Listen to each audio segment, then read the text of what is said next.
The show is about to start. Thank you for your cooperation. Enjoy the show, and please come back and visit us again. This is Love Sport Radio, 558 AM, DAB online and via the Alexa smart speaker. It's time to talk all things at Wimbledon with Nick Draper from the 9 Years podcast, and he's brought new blood in. Introduce yourself, pal. I'm his brother Chris. Regular listeners to the podcast remember me as a bloke who follows the Womble round on match days, and also being his old... You're the one who holds the dustbin. I'm the one who holds the dustbin. I love you, man. You're a hero. I don't bang the dustbin. I'm not allowed to touch it. No, that would be against my rules, my contract. But yeah, that's understandable. That's my job. The Womble is my favourite football mascot. I think he's just the best one. He's out the lot of them. He looks so cool. It's mad as a box of frogs. Oh, I know. In real life, yeah. Shall I share a story before we head into like, the nitty-gritty of it? My first ever AFC Wimbledon game was AFC Wimbledon versus Stevenage in the playoff season at home at Kings Meadow. I think it was about the 8th month of December. Mm-hmm. And I saw you walking around with the Womble, and he's walking around, banging the dustbin. Wait. Brilliant, yeah? Paul Robinson got sent off. And it was a bit of a suspect one, and I'll tell you what, I just started hearing this guy screaming at the referee, absolutely going nuts, calling him, I mean, there was some horrible language being used. And I'm looking around. Oh no! I could see he said it wasn't me. I looked around. Wasn't me. I looked around, and I was sitting in the press area, and you've got the bit where you look over, and it's got the doorway which goes underneath one of the lounges. I've looked over, and there's the Womble going for it at the referee, and I just loved him from then. I loved him from then. The Womble with his head off. Yeah, quite extraordinary. Who was the Womble that day? Because you've also been doing a bit of the Wombling. Yeah, no, that was only once. We can't talk about that. That's a top secret operation. It's a real Womble. I know we don't want to sort of scale over the facts. Let's be fair, because it was pretty poor on Friday, wasn't it, Nick? Oh, it was. Well, for many reasons on Friday. Very, very poor. Very, very. The most frustrating, I think that's the main feeling coming back from our fan base, is that there was a boiling over of frustration on Friday. When you factor in the conditions and the fact that the referee was determined that game was going to get finished despite the fact the pitch was not playable. We're not using that as an excuse. I will not use that as an excuse. I know Chris won't use that as an excuse. None of our fans will. In fairness, I'm not sure that the club particularly have. I think we've registered the fact we were unhappy with it, but it is no excuse for the result. In the end of the day, it's the same for both teams. They scored a goal, and we didn't. They adapted to the conditions much better. And we didn't. Talk to me about the conditions, though, Nick. What were the conditions like? Because I saw images at half time of a roller being sort of walked around on. Well, it wasn't even at half time. It was after half time. I think it was midway during the second half. 65th minute, I think they brought them on. Yeah, they brought them on. As Chris said, about 65th minute. What happened is that the rain was been torrential. It's the heaviest rain I've seen at a full match. We had this conversation recently. Biblical. It was biblical storms, and. The game shouldn't have gone ahead. The pitch staff were open in that they were saying that the pitch was unplayable. It should never have gone ahead. It's actually going to ruin that pitch for the rest of the season, having played 90 minutes on that, because it was so wet, because there were puddles all over the pitch. It was tearing up, being ripped to shreds. Do Chelsea ladies have something to do with this? It's the Chelsea ground staff, but who knows what happened at half time, what conversations were had. We didn't work on the pitch. I think we assumed the game was going to be called off, and as Stu, who isn't with us this evening, unfortunately. No, where's he? He's gone to watch Priscilla, Queen of the Desert. Nice. Yeah. His regular Sunday evening entertainment normally before he started this. Enjoy, Stu. Yeah, but he was quite right. The ref probably dug his heels in and said, well, if you're not going to bother to try and make this pitch playable, I'm going to go ahead anyway. I don't think I'm going to call this off just because you're losing. Yeah, the conversation, I'm told, that happened at half-time was the ground staff went up to the referee and said, we really shouldn't be doing this. And I think he just said, fork it. At least I think that's what he said. Wow. I'll tell you what, you're 6 minutes into your first show and already. Yeah, I know. I mean, the boundaries. Gary Fletcher's tweeted in saying, OMG, Draper is in the house. #admin, #watch out, #binman. Binman. I've been called a lot worse. True story. I mean, your daughter is in the studio. I really do want to ask her, how does it feel to be daughter of the bin man? Got to talk to a microphone there, Charlotte.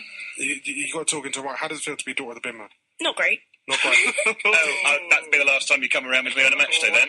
Do you kind of stick with the Womble rather than your dad? Yeah. Probably, yeah. Or do you just try and hide somewhere in the stand?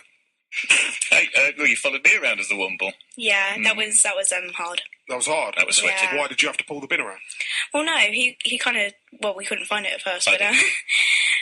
no, but it was just difficult, seeing as he couldn't see where he was actually going, so... He struggles to walk at the best of times. He does. I mean, he has a funny stance when he walks, doesn't he? He's always looking up, looking through that hat of his. Anyway, let's talk about the Wombles themselves. Yes. Because Friday was... I mean, I was gutted when I saw the score. I always look at the stats. I try and watch the highlights.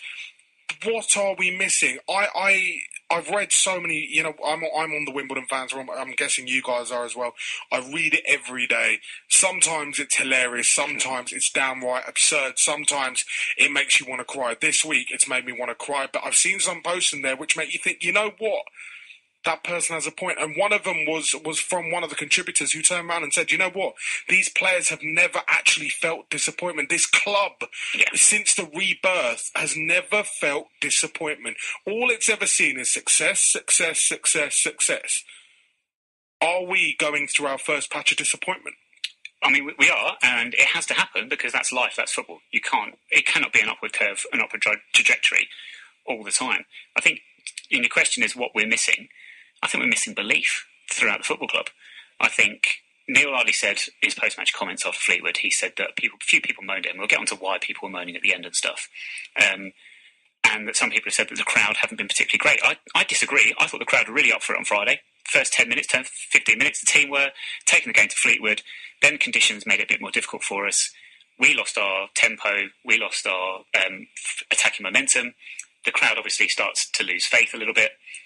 And it's not that we're getting on the players' backs, it's just that we don't seem to believe that we're going to get the results and put things together. Okay, let's invite your calls in on this. 0208 70 20 558. I've put out plenty of messages today. I want to hear you Wimbledon fans on Love Sport tonight. Neil Sullivan in, Neil Sullivan out. If he is out, who do you bring in? I know there was a lot of criticism for Neil Cox yesterday. I want to hear about that. If you don't like him, fine. Don't worry about it. Come on here and tell me about it. Tell Love Sport Radio about it. This is your platform, Wimbledon fans. 0208 70 20 558. Don't fancy coming on the radio? Drop us a tweet as well, but we'd rather hear your voice than see it. This is Love Sport. Well, I want to read a tweet out that we got earlier on. One of a listener, Gary Fletcher, again, asked if he could tweet in early. He said, at Love Sport Radio, love Ardley, Womble through and through. The booing in the bar afterwards hurt on Saturday. We are a great club that has done so much and probably punching above its weight, but hasn't Wimbledon always done that since the early days? Robbo's sub on Friday was too much. #Dons. What was the booing in the bar all about? Well, there were a couple of people in the back were trying to start Ardley. We want Ardley out on several occasions. It's not the right place and time to do it. You should do it in the stands if you want to do it, but in a bar where it's compact and you've got quite a few family people in there, it probably wasn't ideal timing. It's understandable. They're frustrated and it's not going very well, but as you made a very good point earlier, we've had 16 seasons, and if you include the relegation from the Premier League as Wimbledon, we've only ever been in this position twice before. As a club since the mid-80s. And I think people are struggling to not cope with it, because we can always cope with it, but I think people are realising this is harder this year than it has been before. The problem I have with that is when is the right time to voice your displeasure with what's going on? Because Neil Sullivan on the one hand saying, okay, yeah, go on. Don't boo at full time, or don't have your say like the substitution. Then people are doing it in the bar afterwards when they've got access to, because Ivor comes out and he does whatever the result. Ivor does come out and does that man of the match presentation every single game. That's a chance for people to get their voices heard directly to the people in day-to-day charge of the club, which I don't feel like fans feel like they're getting. Okay, fair enough. But my overriding... I had a question. I've got loads of questions. There's so much to talk about. Yeah. Neil Cox, a lot of criticism for him on socials this weekend about something he may or may not have said. I'm not going to say he said this, he said that, because I don't want Neil to feel that, we're out to get him.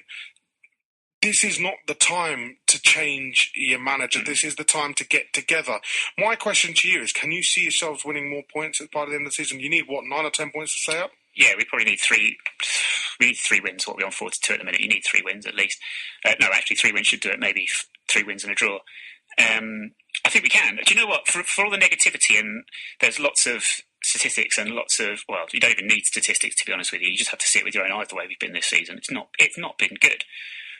But I do have some sympathy for Neil Sullivan at times when he comes out yesterday and says that things went against us, because the margins are actually still quite fine. As irritating as it's been, as much as certain patterns have been repeated, we go 1-0 down, we don't win games, we barely pick up draws. If we concede the first goal, that's game over, essentially. That's a problem all season.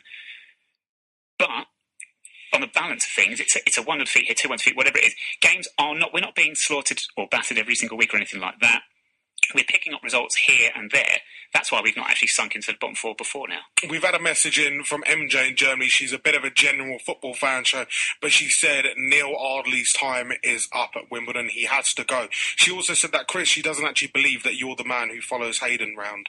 It's a true story. You do follow it. There every home game. Can you organise some form of signed photo, maybe? Oh, I'm sure I could do that. I don't know. It would be quite a bizarre lie to make up. It would suggest that you're the guy that follows a Wimbledon around. Yeah, that's my claim to fame. Forget anything else I've done in my life. I follow a Wimbledon. Saturday afternoons, what do you get up to? Well, I do a bit of gardening. What about you? I walk around a football ground with a dustbin. It's not something you'd want to make up. No, but if we could, we will try and organise a signed photo of yourself. Is that with the bin or without the bin? With the bin and Hayden. With the bin and Hayden. With the bin and Hayden. I'll see what I can do. Hayden is. I've already called him. I've told him many times. He's my favourite mascot. Mm-hmm. I always sort him out with a bit of cake now and then. He's a great guy, Hayden. How much of the old Wimbledon spirit do we need to be, sort of tapping into right now? The old Wimbledon spirit was fighting. It was dirty. It was mean. It was win at all costs, wasn't it? A very good friend of ours on social media, Bex Workman, she wrote a nice piece on one of the forums yesterday, which was, again, it comes back to this thing where AFC Wimbledon, in its current form, has never been disliked, it's never been reviled, it's always been very positive. We've always had very nice things said about us, whereas the old Wimbledon was long ball, bully boys, and then we had that unique spirit that we always say we have. That hasn't carried over because we've always been liked, apart from maybe 1 or 2 clubs and a couple of ex-managers, but of different teams, but we've always been liked as a team, so we've never had that need to get together and have this spirit that we had before. It would be nice if we could recreate that now. We did used to have it in non-league, but as a league team, we haven't really had that yet. Yeah, and I think that also plays a part into a wider sort of issue with us, which is a lot of people are saying that they don't want to come to games anymore, they're bored, they find the football boring. I mean, we can link this back to Neil Sullivan, whether he stays past the end of the season or what have you. I think that ties into a wider thing. Back in the old days, when you're going to watch your team, and part of the reason you feel that nervousness, that anxiousness, and you want that result so much, part of it is that you've got this fear of losing because you know the grief you're going to get from other people, of other teams, of other fans. We don't get that. I go into work on a Monday morning if we've lost, and people console you. It's like, don't console me. I want you to be like laughing at me and mocking me like I am you when you lose, when Arsenal lose, when Chelsea lose, when Wolves lose, for example. And we don't have that. And it comes back to this point I made the other week of this drive that we had to get us into the position we're in now. I think we've lost that. And that also then links into when you don't have that drive, you don't really push for things, you tend to accept defeats and almost accept the position we're in as if it's fine because of where we are and what the size of the club we are and things like that. And Wimbledon never did that. Wimbledon never said, this is our place, that's fine. Wimbledon didn't say, we've only got this much to spend, that's fine. We never use those excuses. And I think that it all becomes one big melting pot of problems. See, that's what I said. I mean, there's another fan-owned club whose name begins with W. They're currently in League 2. They're managed by an ex-Wimbledon legend. I used to cover them a lot. And all you ever used to hear from the manager and people around the club was, oh, we're little old, blah, blah, blah. We've got no money. No one cares about us. Yeah, we get a draw against Villa in the Cup. Look at us, we're brilliant. I went to Wimbledon and used to sit there and listen to Neil Sullivan and used to feel quite inspired because he used to go, you know what? Yeah, we've got no money. Fair enough. Who cares? We're going to make do with what we have. We're going to make use of the tools we have and we're going to play to our strengths and we're going to go and try and win. And the promotion campaign, the playoff campaign, let's be fair, no one ever saw it coming. I think it's the equivalent of if Millwall go up this season, from the Championship. No one will see it coming and I think it'll be very, very refreshing. Is it so bad if Wimbledon get relegated this season? Now there's the question. Yeah, I think with the impending new ground, yes, in my opinion. I don't think it's good at all. Some people will say, well, then we can have a good season next season, but there's no one saying we can do that. We need to be, in my opinion, a League One club at least when the new ground is built, or else we are starting from a slightly losing position. But I think Nick might think differently. Well, I just think, in the grand scheme of things, being relegated, a League One to League Two relegation is probably... I always said the promotion from League Two is the worst promotion you can get because it's not particularly exciting. You're going from a league full of teams that are small teams that, no real big games, no big atmospheres, into another league which is similar. And there's such a crossover of teams. Teams swap places so often that you're playing a lot of teams you might have played before as well. So in reverse, it's not that bad either, really, in the grand scheme of things.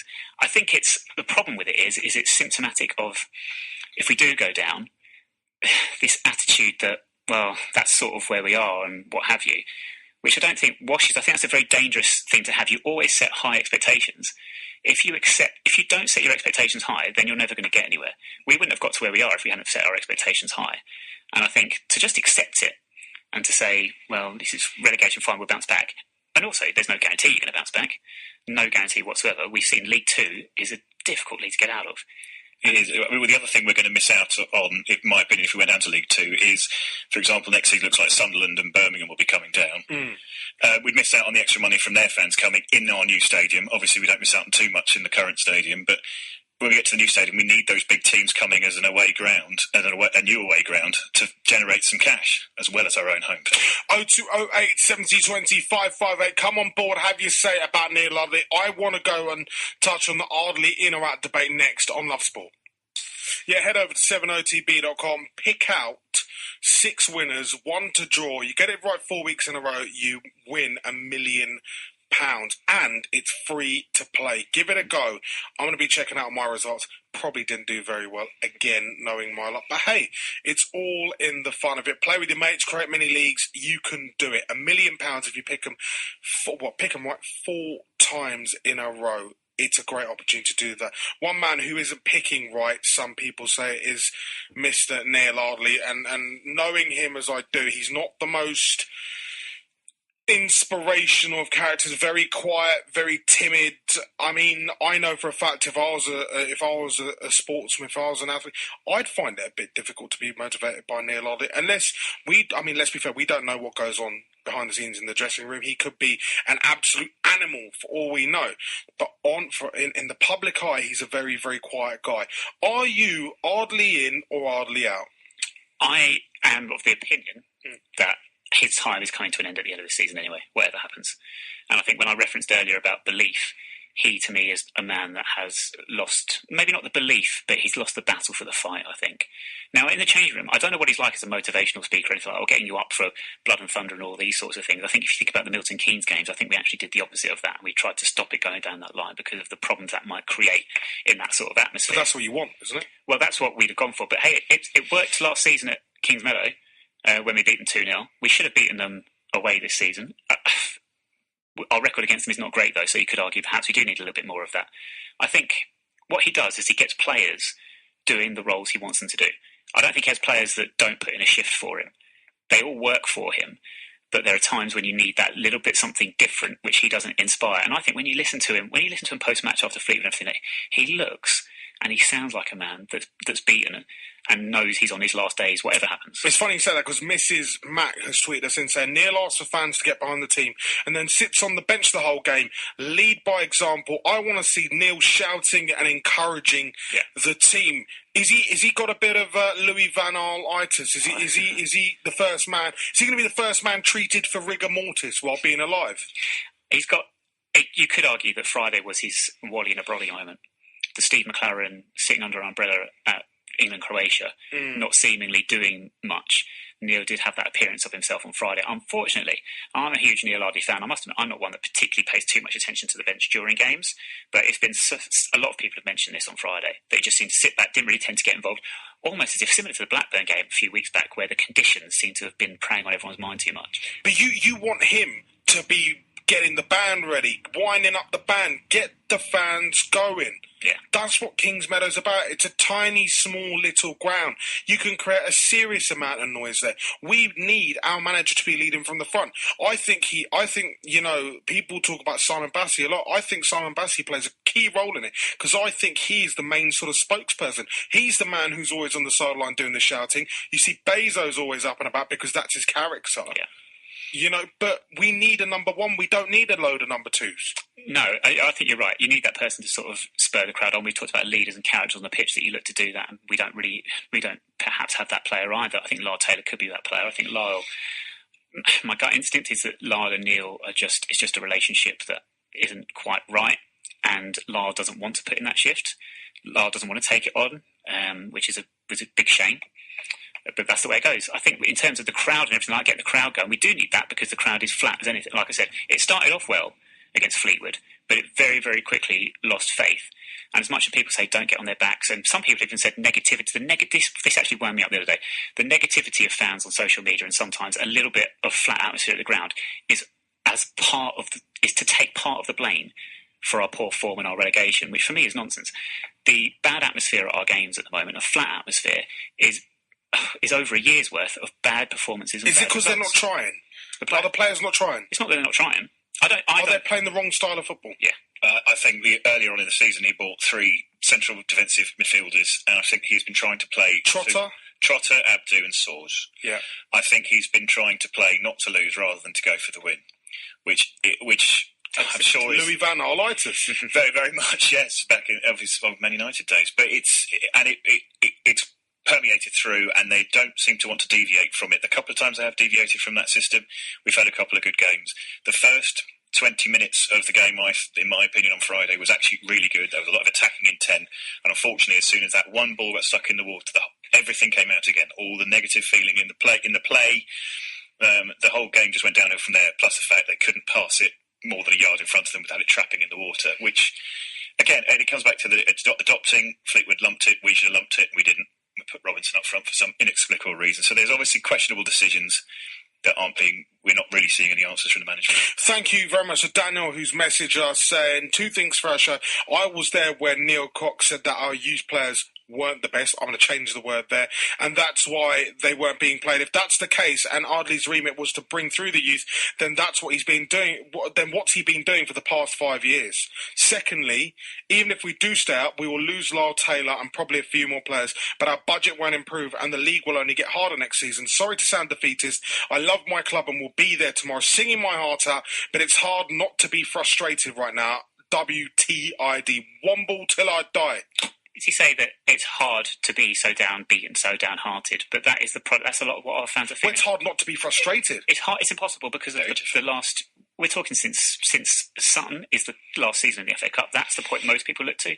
You could argue. I'd agree with before you. That. Some people will say it was even before that, where the life and the belief and the fun has got sucked out of us. Do we have a problem at the top though? Are we at a club where, I mean, look, let's be fair. I think, Eric Samuelson is a wonderful man yes. Who's done an incredible job. And he's delivered a stadium. He's sending the Wombles home back to Platter Lane. He is doing that, granted. But do we need some fresh ideas there? Do we need someone new?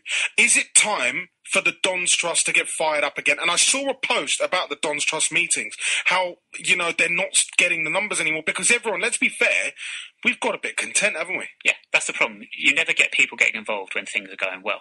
People only get involved when things are going badly. We have the AFCW PLC meeting following the game with Scunthorpe next week.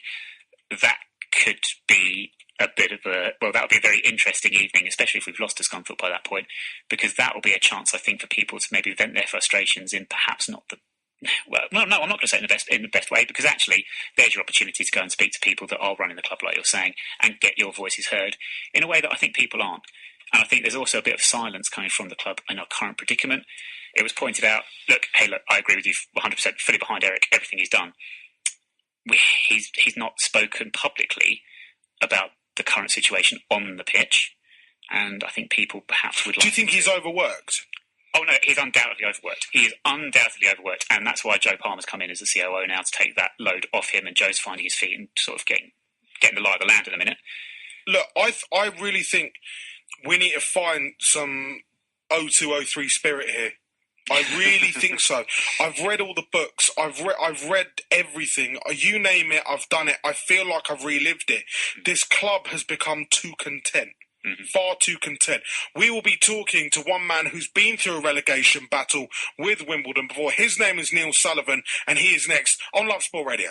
Love Sport. Love Sport Radio, Sunday evening. Time to talk all things AFC Wimbledon. And one man who, again, played well over 150 games for the Wombles, as well as tomorrow's opponents, Doncaster Rovers, is legendary goalkeeper Neil Sullivan. Neil, great to have you on Love Sport this evening. Thank you very much for taking out time during your Easter. Happy Easter to you. Thank you for joining us. Neil, what are your thoughts on the predicament that the Wombles are in right now? Evening. Happy Easter to you as well. How are you doing?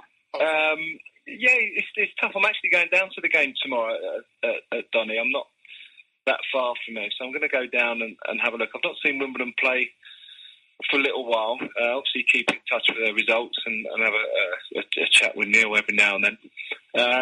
It's difficult at the moment, but I'm interested to go down and have a look and see how they get on and see how they cope with it all. Hi Neil, it's Nick here. You came back to us in, blimey, what was it now? 2012, was it? Yeah.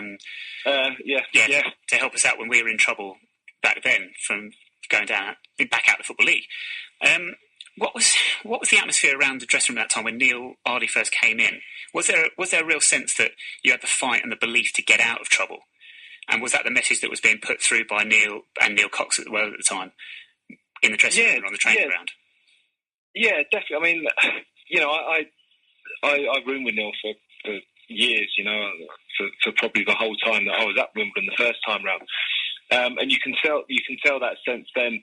And walking into the dressing room, because when I came down, I was in a dodgy position, and you think, I've been in dressing rooms that are struggling and down the bottom, but when you walked into the club, there was a very kind of positive attitude that, and like you say, that word belief that they can get out of it, and we could get out of it. And, I was only there a little time, but, the whole time I was there, you always felt that you were going into a game and you were going to win and you'd get out of trouble. And ultimately that's what happened. And Neil done a fantastic job then.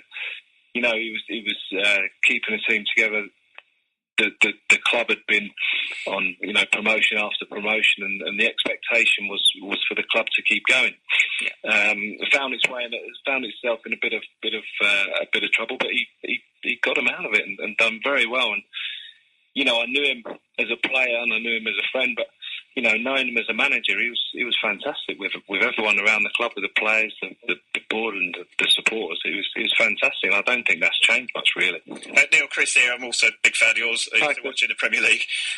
Out of interest, when you were rooming with Neil, what's his personality like? We don't really get. Obviously, we get the manager Neil Ardley. What's the person Neil Ardley like?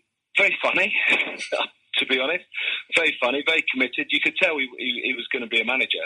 He had that way about him. Very, studied the game and was very keen. And I kept in touch with him after we finished playing. And you can tell, he's on his badges, and the way he spoke about football and the way he watched football.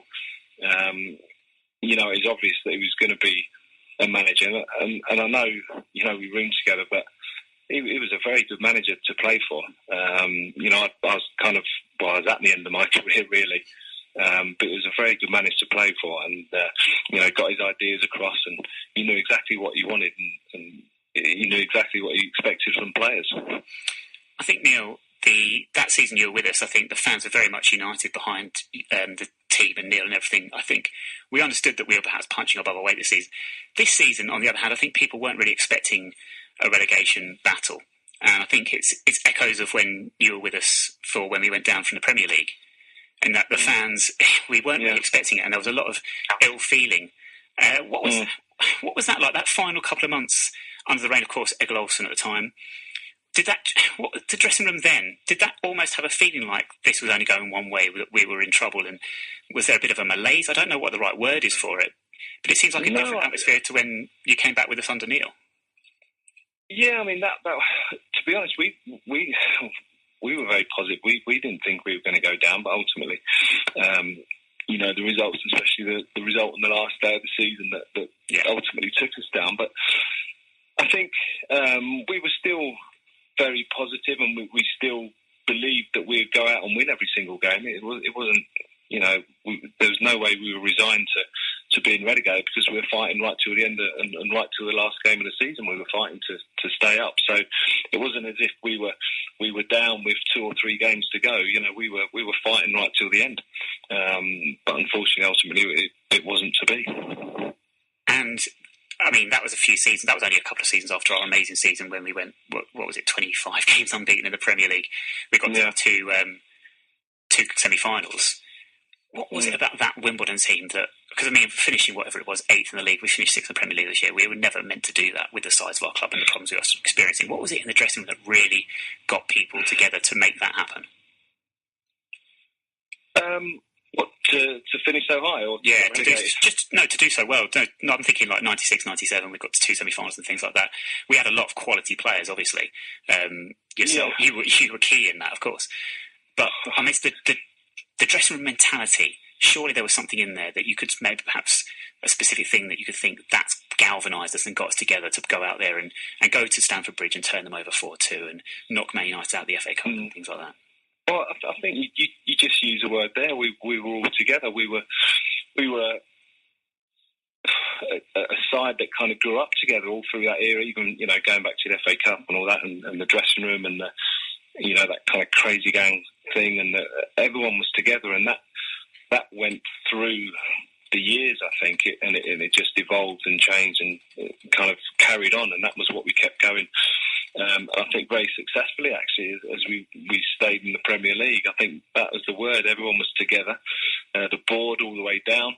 It didn't matter whether you was a senior player or a young lad coming in.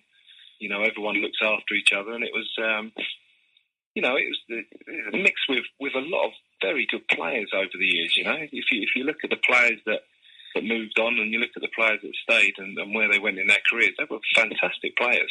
Yeah, Neil, it's going to be a tough one for you tomorrow. You spend so long at both of these clubs. You're undoubtedly a Wimbledon legend. Doncaster Rovers as well. Well over 180 games for both. Question: who are you going to be siding for tomorrow? Don't forget you're Wimbledon born and bred. Yeah? No pressure, Neil. No pressure at all. Listen, I love playing for Don. Is a fantastic club. It really is, and there's a lot of good people there. I had a great time. I had a lot of years there. But Wimbledon's my club. It's kind of where I started, where I grew up. It's where I spent a lot. Well, best part of my career, really. It's always something. But you got to look for Wimbledon to win, because they need to win more. But Wimbledon's my club. It's where I've done all my growing up, and where I've got a lot of great memories. I don't want to keep you too long on this Easter Sunday, Neil. Do you have confidence in your ex-colleague, your friend Neil Ardley, to steer Wimbledon away from trouble? Well, I know Neil as a person. I know him as a manager. I know what he'll be doing to try and say. I mean, yeah. If you want a shorter hunter, yeah, I do. Neil Sullivan, happy Easter. Thank you very much for joining us. Anytime you're down here, we'd love to have you here on Love Sport Radio. There he is, Wimbledon legend, Neil Sullivan. Great words for him. Wimbledon is his club. Wimbledon through and through. Fabulous. Through and through. Sutton born and bred. Thank you very much. Neil, this is Love Sport Radio. You can have your say. 0208 70 20 558. Chris, you were telling us a bit of a story about how you've seen Calvin Davis naked. How we got to that, I'll never know. But I used to work at the club and went to do the catalogue, and he decided, I don't know whether it was a joke, he knew I was coming, and he just decided to answer the locker room completely starkers. He was naked and he knew you were coming. That's a bit of a problem. It's family show. Fine specimen of a man. Charlotte is here. Sorry. And needs, for goodness sake. Right, okay. Stuart, who is conveniently ill this evening, has also emailed me and said, please ask Chris about the 2 best football moments away to Bolton and a train journey to Derby. Let's go. Oh, God, how long have I got? Basically, at Bolton I fell over. You fell over where? Fell over walking out of Bolton. Out of the ground? Yeah, I was phoning through a news report for a periodical that used to be published every Sunday. Football First? I can't remember what it was. And they rang me up, and I was on the phone to them, and everybody was going down this grass bank, so I decided to, and I went backside first, as you do. On a grassy knoll, which was muddier than Kingsmiller's pitch was on Friday. Right. Were you there, Charlotte? This was long. No, that was, you weren't there. No. So you didn't have the opportunity to laugh? No, but if I was there, then I would have laughed. Did you laugh? Oh, we were all laughing. The entire train journey Covered home. in mud in the first class segment as well. On the train home. They were looking to kick you out. What happened at on the train journey to Derby? Oh, train to Derby. We were having a conversation with my mate Nick when he used to be able to smoke on trains. That's how far back ago that was. We were having a conversation with a woman who was travelling up to Derby, and I misheard what she said, and she just gave me a right-hander, which was nice. Actually, really? He gestured that with your left hand. Well, yes, I had my phone in my right hand. God, you wouldn't be beating Anthony Joshua, would you? Right, we've got two marks on the line. Don't forget, you can have your say this evening. 0208 70 20 558. This is your forum, Wombles. Come on board. Have a chat with us this evening. Don't sit behind your behind your conversation. Behind your keyboard. Behind your keyboard. No, don't do that. Don't sit behind your conversation either. Come on board. Talk to us. Let's go to Mark from Teddington. Mark, you're on Love Sport. Hi, guys. Everyone keeps talking about how this season has panned out and everything like that. For me, it's actually kind of, if you go back in time a bit more, I think everything has kind of unravelled since the FA Cup replay against Sutton. And since then, we've just played very negative and dire football. Now, Neil Ardley loves his statistics. He always spouts out his statistics. So I decided to really go into some statistics. And if we look at from Sutton till the Milton Keynes home match last season, we had a 20% win rate, a 30% loss rate, and a 50% draw. Since Milton Keynes last season, we have only had a 25% win rate, a 27% draw rate, and almost a 50% loss rate. We have only kept 16 out of 58 clean sheets since Milton Keynes last season, which is 27%. And he always claims how great defence and everything like that. 27% of clean sheets is really bad. But the kicker for me is how many games we've actually scored in. And since Milton Keynes last season, we've only scored in half the games, 50%. That is just not good enough. Mark, I totally agree with the statistics not being good enough. I want to just chuck out a little mitigating factor about goals scored very quickly. Because I do have a bit of sympathy with this in the respect of a situation like yesterday, where you've got a striker that's taken injured the day before a game that you're building your game plan around. And then you play and you adjust your team to play a style of football that was working up until the conditions actually made it impossible for that particular pattern of play to work and that style to work. Now, that all does come back, I admit, to recruitment and the problem we've had finding strikers. I don't want to... Yeah, but that's still going back to when we had Tom Elliott and we had Dom Polion. It's going to be a very unpopular opinion. Strikers, don't get me wrong. Mark, I want to ask you... And look, everyone can talk about Neil Ardley in and out as much as they want. And no one should be berated for having their opinion, whether he should be out or whether he should be in. No one should be berated because it's our opinion. But if you set up a team not to lose, front and foremost, you are not going to be setting up a team for strikers to get the ball to stick it in the back of the net. Okay, Mark, I want to ask you a question. Bit left field. Now he's firing goals at Wycombe Wanderers. Should they have been let go? Been let go of? Or should they have worked harder to try and keep him? I love Bayo. I love what he did, but to be really frank and really honest, my personal opinion, the guy is a PR headache. He's just, his whole brand of the beast mode on and everything like that caused the club far too much problems. So if he was to take that aside and just focus on the football on the field and less about him, then I'd take him back in a heartbeat. There are players that are difficult, though, in their respective clubs that can be successful. He was a success for us on the pitch. You can't really deny that. Do you know what I think? Going back to the striker thing you say about scoring goals and things like that, I mean, it's be careful what you wish for, really, because Tyrone Barnett this season would have been a godsend for us, if we're being honest. Yeah. Because that's exactly the sort of player that we've missed this season up front, someone that can win headers, hold the ball up, be a focal point for your attack. But also, the statistics, you said 25% win rate. since the Milton Keynes game last year. It comes back to since Milton Keynes, the win rate has been a 25% win rate. So that's 1 in 4, and this does kind of come back to my point I was saying earlier. It's just enough with that sort of ratio to get us over the line to keep us in the division. Now, the big argument overall statistics, Neil Ardley's got a win rate of 34%. Now, if you were to take that's throughout his whole tenure of being the AFC Wimbledon manager. If you were to take away that 25% win rate, since Milton Keynes last season, I think his win rate would be considerably higher than the 34%. Do you see what I'm trying to get at? Okay, Mark. Let's. I'm gonna finish this little conversation on with 2 questions. One, will Neil Ardley keep you up in League One this season? I hope so. Come on, Mark. Sit on the fence. Come on, you know what they say about people who sit on fences? They sit on fences and it gets quite uncomfortable. There you go. Right, come on. No, look, will he keep us up? I think only just. Okay, and will Neil Ardley be your manager next season? I want him to be, but with a director of football above him. Great point, Mark. Thank you very much. You can have your say this evening. 0208 70 20 558. We've had a tweet in from Hannah, who has said that there are more Marks calling into Love Sport Radio to chat about AFC Wimbledon than there are Johns leading FTSE 100 boards. Thanks very much, Hannah. We'd love to hear from you this evening as well. 0208 70 20 558. Mark from Essex, we're with you next. Hello. First Mark has stolen some of my thunder, but let's not beat about the bush. I've been a Wimbledon supporter since mid-70s, back at Plough Lane, season ticket holder, going tomorrow. This is the most dire football I have ever seen in my life. This is boring. There's no shots on target, let alone scoring goals. It is awful. He has to go. I'm not going to beat about the bush. He has to go.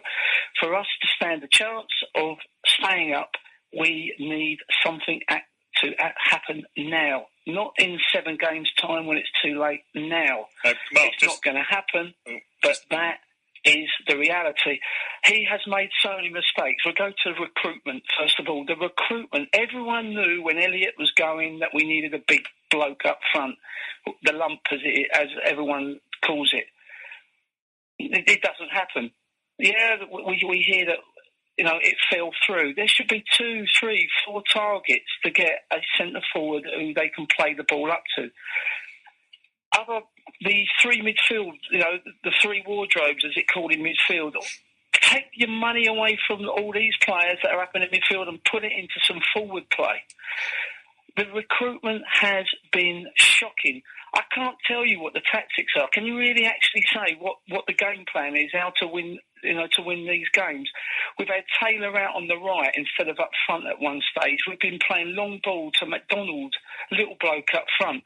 What is he doing? We don't get behind the players. We don't get behind the fullbacks. We don't get crosses in the box. It is shocking. Some of the substitutions, I could almost understand him putting Robertson up front on Fleetwood, but to take off Parrott, instead of one of the defensive midfield players, it is just another baffling decision. He has to go. I've got no confidence in keeping us up. There you go. There's my rant. Okay, Mark. Let's let Chris, who wants to bite into it? All I was going to say, Charlotte. All I was going to say, Mark, at this point was totally respect your right to have that opinion, but who would you put in at this stage, and who's going to keep us up?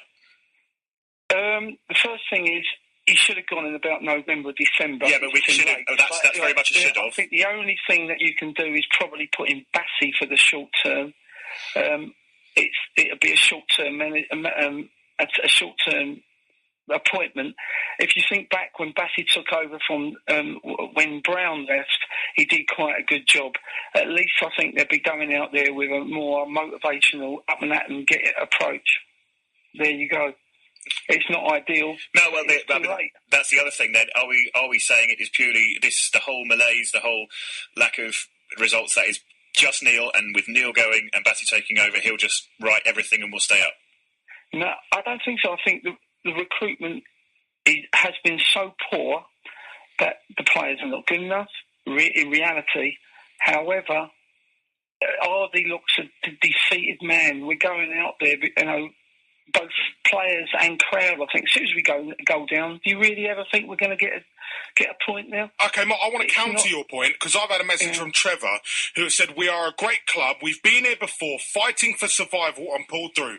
I love Neil Ardley as a manager and his staff, but some choices on lineups and substitutions as of late have been a head scratch, but we as a club need to sing loud and proud. We need to sing loud and be proud to be a Womble through thick and thin. Ardley in. What do you think? What do you think of Trevor's point?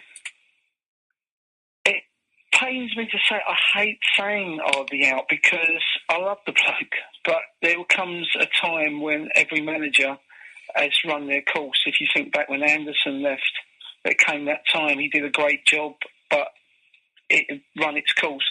The same with Terry Brown. Fantastic job to get us into the league, but it had run its course. Ardley's time has gone. Yeah, I mean, I'd agree with you, Mark, in terms of going back to your opening point about the dull, negative football. It has been a horrendously boring season to watch. We are a terrible team. There's no entertainment or joy at all at the club this season. I absolutely agree with you. If you're looking at the last 7 games now, though, looking at the squad we've got, which players do you think in there are the ones that are going to get us out of trouble and out of this? Which players are you going to turn to actually get us the points we need? I'll tell you what I would do. I might not be able to do it now, but I would go 4-4-2, not a diamond, but I'd go out wide. I'd play Piggott and Taylor up down the middle. I'd go far longer ball and try and get crosses in the box, either with the new guy out on the right, Bartram, or Forrester out on the left, or out on the right, Kedger, who play pretty well. I'd have 2 centre midfield players probably looking at it. Trotter's doing okay at the moment, and either Soares with Soares behind him. Let Trotter try and support the front 2, go longer, gamble. That's what I would do. Brilliant stuff, Mark. Thank you. We got to get crosses in the box. We've got to try and put teams under pressure. Yeah. The build-up's too slow. It's got to be a lot quicker. We're not good enough to play this passing tippy-tappy football through the midfield, and it's too one-pace and slow. It's got to be much more aggressive. Mark, we want to hear from you again next week. Thank you very much for joining us on Love Sport Radio. We've got to wrap it up, gents. What's going to happen tomorrow? We're off to Doncaster tomorrow. Stu's going to be a bit tired after Priscilla this evening, but we're going to be there. Fair play. And we're probably going to get a result, I think, because Doncaster have got a great home record. It's a tough place to go. I think we can dig something out because we need to, basically. If that's a point or 3, I don't know. It's not going to be pretty. It's not going to be entertaining. We know that. But that'll be that. Chris, I would say definitely a point minimum, definitely needed. Charlotte, what's going to happen tomorrow? Yeah, I don't know. I think it might be a good result, but depends, really. I'm going 6-0 Wimbledon. That's been the 9 Years podcast on Love Sport Radio. I'll catch you guys next week. Hopefully we have some better news. Thanks for the Terry's chocolate orange. There is some superficial damage to the box, but it's still... Hey, I appreciate it. This is Love Sport Radio.